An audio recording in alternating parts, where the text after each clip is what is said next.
Minasan yokoso! Hey everyone, it's Aaliyah with Beyond the Frame, YouTube's #1 resource for everything behind the scenes of your favorite films, TV shows, and anime. And today we are talking about the highly anticipated film, Dandadan Evil Eye. In today's video, we're diving into the very controversial arc that's tearing the fanbase in half, the reason the studio decided to turn Evil Eye into a film, how the directors are feeling about the whole situation, the inspiration behind the film, and why many believe the Evil Eye arc might be the point of no return for Dandadan. So let's get into it.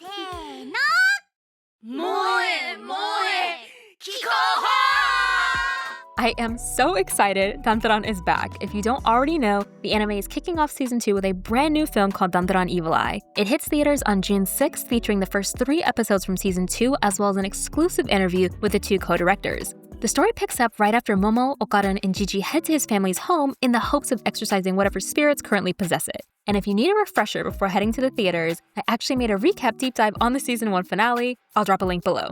Now, in season 1, we met a lot of new characters, but this next villain might just take the crown for being the scariest of all.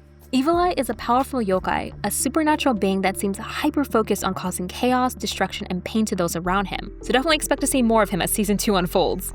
But this arc marks a major turning point for the series. The chaotic comedy we've come to love will still be there, but Evil Eye pivots the tone to something much darker. I think this is where Dandadan stops being just fun and starts to get serious, with real horror, real drama, and real consequences. Which might sound kind of intense, but I think it's less about this arc being horror scary and more about how real the story feels that makes the arc so disturbing. And it's not just hype. At its world premiere, critics called Evil Eye a roaring success, terrifying and unexpectedly human. Even the co-directors, Fuga Yamashiro and Abel Gongora, confirmed that this arc sets the emotional tone for everything that comes next. But after my initial excitement died down after watching the trailer, I had to ask the question, why did they turn it into a film? Well, this isn't the first time the studio Science Sato has done this. If you remember, Dandadan Season 1 also premiered its very first episode as a special theatrical screening before airing the show weekly. But Dandadan doing this isn't just a one-off marketing move. It's becoming a full-blown trend in the anime industry. Demon Slayer, Jujutsu Kaisen, and Solo Leveling have all dipped their toes in the theatrical rollout.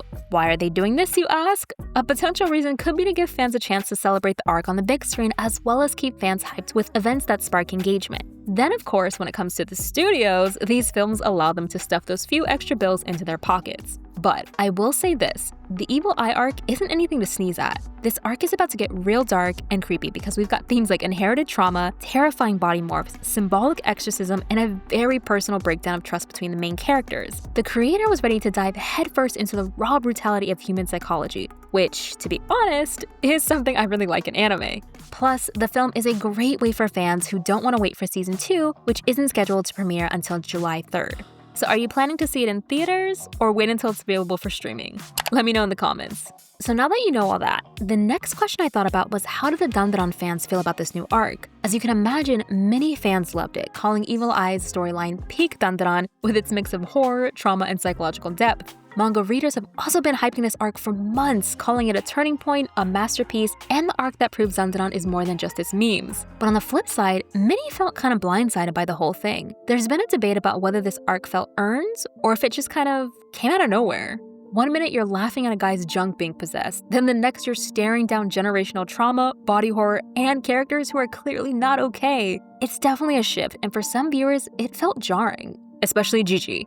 Depending on who you ask, he's either one of the most tragic characters in this series or someone whose trauma wasn't set up enough to justify the screen time. But I think what Gigi goes through is what makes this arc so emotionally loaded. It asks you to sit with the character's pain even if you're not sure you fully trust them yet. There's also the intimacy of it all. The house is haunted, yes, but what's really haunting is the way these characters carry their wounds. It's not just jump scares and creepy faces, though we definitely get those. It's childhood pain, broken friendships, and the fear of being a burden. The horror works because it's grounded in something many of us can relate to. But before our time comes to a close, I can't end this video without dropping a few fun trivia facts I learned about this arc. The name Evil Eye isn't random. You're probably already aware of this, but across multiple cultures, the Evil Eye is believed to be a curse passed through a malicious glare, usually driven by envy. People wear talismans or charms to ward it off, and the idea that someone's very gaze can bring misfortune fits this arc perfectly. To capture the eerie vibe and emotional weight of Dandadan Evil Eye, the co-director, Abel Gongora, studied modern remakes like Shin Godzilla, Shin Kamen Rider, and Shin Ultraman, films known for blending nostalgic flair with modern psychological depth. He even rewatched classic horror movies to make the underground scenes and Evil Eye's backstory feel like a sad horror story.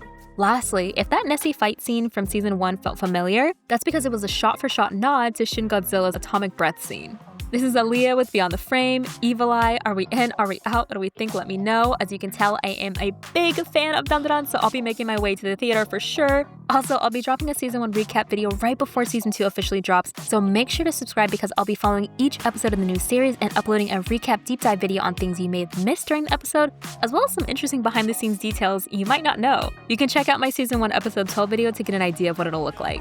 And as many of you already know, I'm an anime nerd with a fascination for trivia. Thanks for watching, and remember to like, subscribe, and I'll see you next time.